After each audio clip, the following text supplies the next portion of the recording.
Hey everyone, and welcome to this deep dive all about the financial performance of Firstsource Solutions. We're going to be taking a look at their recent quarterly reports and presentations.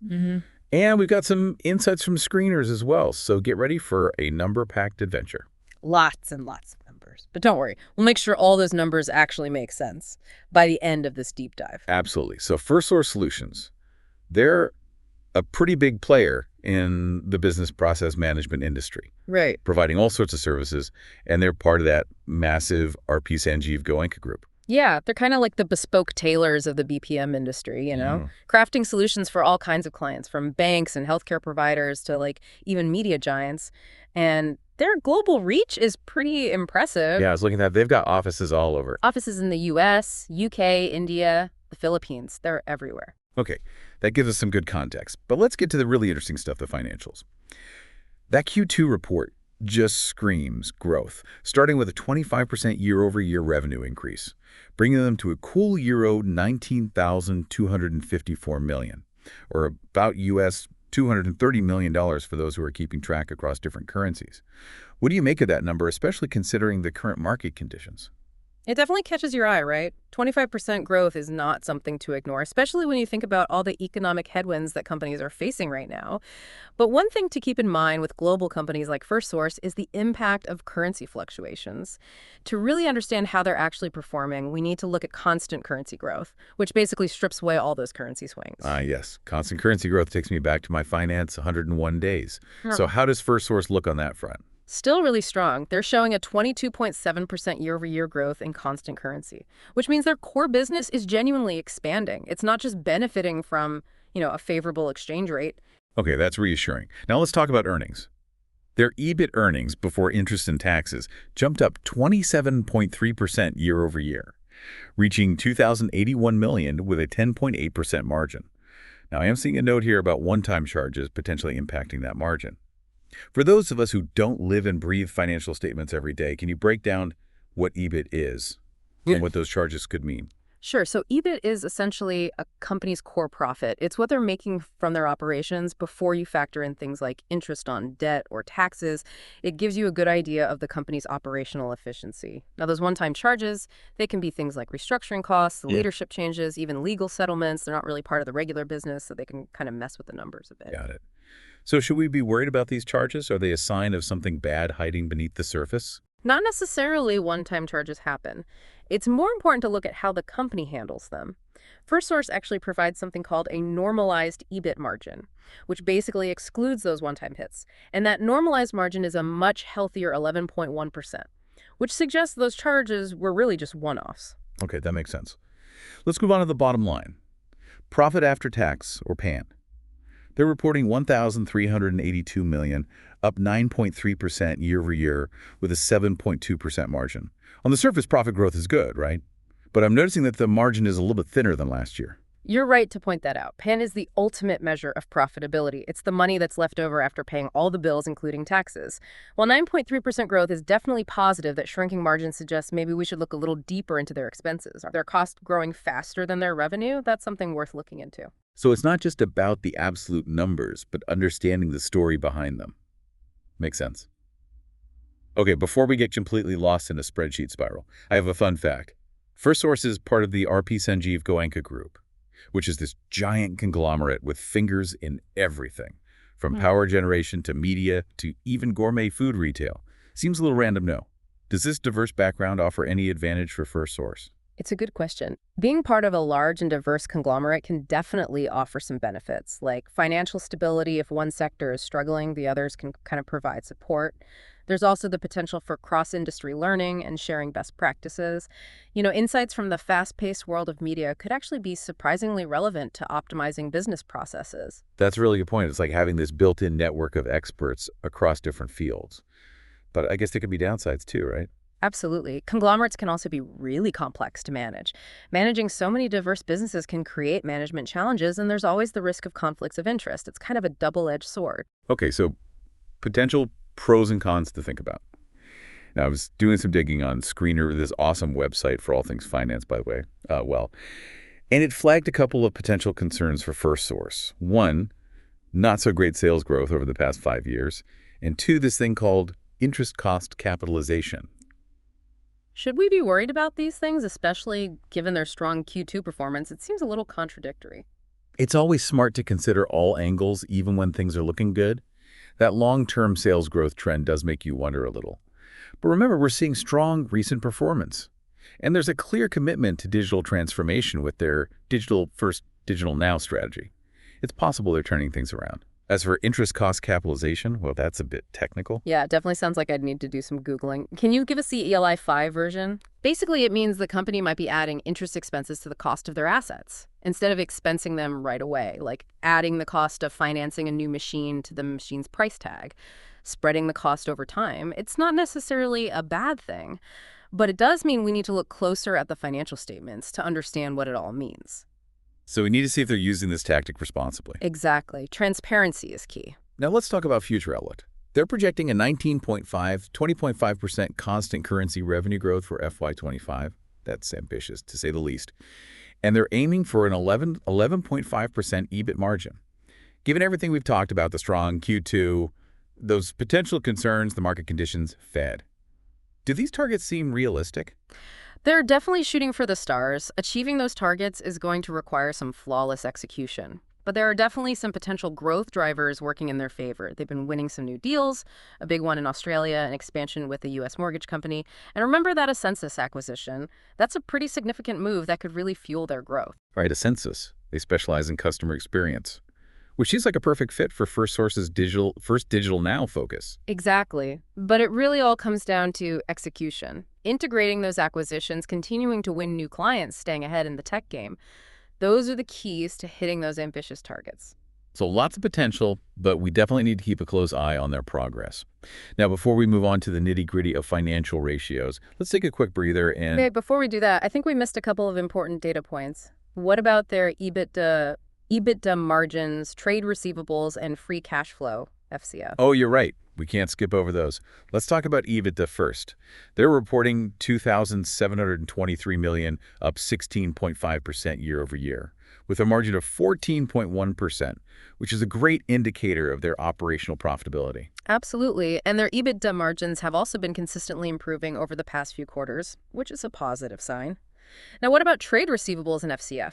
These metrics can tell us a lot about the company's financial health and cash generation capabilities. Let's see.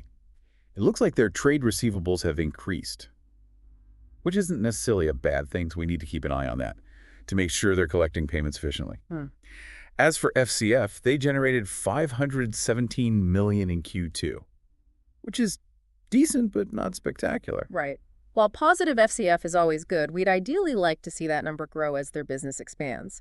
It'll be interesting to see how they manage their working capital and investments to improve their cash flow generation in the coming quarters. Okay, now I think we're ready to tackle those financial ratios. Let's do it.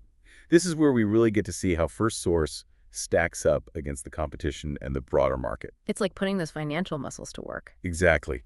So buckle up, listeners, because we're about to dive into a world of PE ratios, debt-to-equity ratios, and all sorts of other exciting financial metrics. I'm ready when you are. All right, deep divers. Let's get those financial calculators warmed up and start crunching some key ratios. First up, the PE ratio, the classic valuation metric. For those who need a refresher, this basically tells us how much investors are willing to pay for each rupee of a company's earnings. It's like a popularity contest for stocks. A high PE ratio usually means investors are expecting big things in the future, driving the price up. So what's the verdict on Firstsource's popularity? Their PE ratio right now stands at 48.5. Wow, 48.5. That's a pretty hefty number. What's the takeaway there? It suggests that investors are pretty optimistic about Firstsource's future earnings potential. They're willing to pay a premium for the stock because they think those earnings will justify the price down the line. But a high PE ratio can also be a little bit of a warning sign. If those growth expectations aren't met, the stock price could drop. High risk, high reward, right? Yep. Okay, next up, the debt-to-equity ratio. This one tells us how much debt a company is using to fuel its growth compared to its equity. It's all about financial leverage. A higher ratio means they're relying more on borrowed money, which can amplify both profits and losses. So how leveraged is Firstsource? As of September 30, 2024, their debt-to-equity ratio is 0.36. 0.36. That doesn't seem too alarming. No, it's generally considered to be within a healthy range. It indicates they're using debt strategically, but they're not overly reliant on it. That's good to hear. Now let's talk about the price-to-sales ratio. This compares a company's market value to its revenue, giving us a sense of how much investors are paying for each rupee of sales. A high price-to-sales ratio often means investors think the company has strong revenue growth potential. They're basically betting on future sales turning into even stronger earnings. So what's the price tag on Firstsource's sales? Their price-to-sales ratio is currently 4.36. Okay, 4.36. Significantly lower than their PE ratio, but still not insignificant. What's the interpretation here? Well, it suggests investors are valuing Firstsource's revenue pretty highly. They're optimistic about the company's ability to turn those sales into profits. It's important to remember that this ratio can vary a lot between different industries. So it's helpful to compare Firstsource to its peers to get a better sense of how it stacks up. Right, context is key. Speaking of context, let's talk EV to EBITDA. Ah, yes, the EV to EBITDA ratio. This one's a little more complex, but it's often used to value companies with a lot of debt or capital-intensive operations. It compares a company's enterprise value, which considers both its market value and debt, to its earnings, before interest, taxes, depreciation, and amortization. So it's kind of a more holistic view of the company's value, considering both its equity and its debt. Exactly. It gives a more complete picture of what the company is worth relative to its earnings. And what's the story for Firstsource? Their EV to EBITDA ratio is currently sitting at 21.1. Okay, 21.1. That's a pretty substantial number. What's the takeaway here? It suggests that Firstsource isn't exactly a steal right now. Investors are paying a premium for its earnings potential, which reflects the market's optimism about the company's future prospects. But remember, with all these ratios, it's important to look at them in context. Compare this number to Firstsource's historical performance, its industry peers, and its own growth projections to get a really well-rounded view. Solid advice. Now let's check out the interest coverage ratio. This one tells us how comfortably a company can cover its interest expenses with its earnings. It's a measure of financial stability and debt management. A higher ratio means they have more wiggle room for those interest payments. So how's Firstsource's wiggle room looking? Their interest coverage ratio right now is 8.9. 8.9, not quite in the double digits, but still a decent number, right? Yeah, it shows they're generating enough earnings to comfortably meet those interest obligations, which is a good sign for investors. It suggests they're not in any immediate danger of financial distress because of their debt. That's reassuring. Now let's get a bit more granular with the PAT to CFO ratio. This one compares profit after tax to cash flow from operations, highlighting the difference between reported profits and actual cash generation. It's a measure of earnings quality. A high ratio, ideally close to the 1, suggests that those profits are turning into real cash flow, not just some accounting trickery. So is Firstsource conjuring up profits, or are they the real deal? Their PAT to CFO ratio is 0.88. 0.88. That's pretty close to 1. I'm liking what I'm seeing here. It's a positive sign. It means their earnings quality is high, meaning the reported profits are largely backed by real cash flow from their operations. That's a really important indicator of financial health and sustainability. Excellent. Now let's move on to two important profitability metrics: return on capital employed, or ROCE, and return on equity, or ROE. These ratios tell us how effectively a company is using its capital and equity to generate those all-important profits. These are key metrics for investors looking for companies that can efficiently turn investments into returns. So how does Firstsource stack up on these efficiency tests? Their ROCE is 15.4%, and their ROE comes in at 14.6%. Okay, so both ratios are in the double digits. What's your expert verdict? Those are solid numbers. The ROCE in particular shows they're generating a good return on the capital invested in the business. The ROE is a bit lower, but still respectable, suggesting they're using shareholder equity pretty efficiently to generate those returns. Fantastic. Now, before we move on, let's not forget about asset turnover. This ratio tells us how efficiently a company is using its assets to generate sales. A higher ratio means they're squeezing more revenue out of those assets. It's all about making the most of your resources to drive sales growth. So how's Firstsource's asset utilization? Their asset turnover ratio is currently 1.34. 1.34. Not a showstopper, but still above 1, Yeah. which is generally considered a decent benchmark. What's your take? It suggests that Firstsource is using its assets reasonably well to generate sales. There might be some room for improvement, but overall it's a positive sign. All right, so we've covered a lot of ground here, crunching all sorts of financial ratios. It's clear that Firstsource has a lot going for it. Solid profitability, decent debt management, and they're making good use of their assets. But as with any investment, there are always risks to consider. Let's shift gears and take a closer look at some of those potential pitfalls that could trip them up. Agreed. Understanding the risks is just as important as recognizing the opportunities. Let's dive into those potential challenges. Okay, listeners, it's time to wrap up our deep dive into the world of Firstsource solutions. We've crunched the numbers, we've looked at those reports, and we've explored both the good stuff and the things to watch out for. Yeah, we've covered a lot. From their impressive revenue growth and their solid profitability to those really ambitious targets and the potential challenges they're up against. Exactly. We've seen how their digital-first, digital-now strategy is pushing their growth, and how their recent acquisitions like Ascensus could really help them expand even more. Right.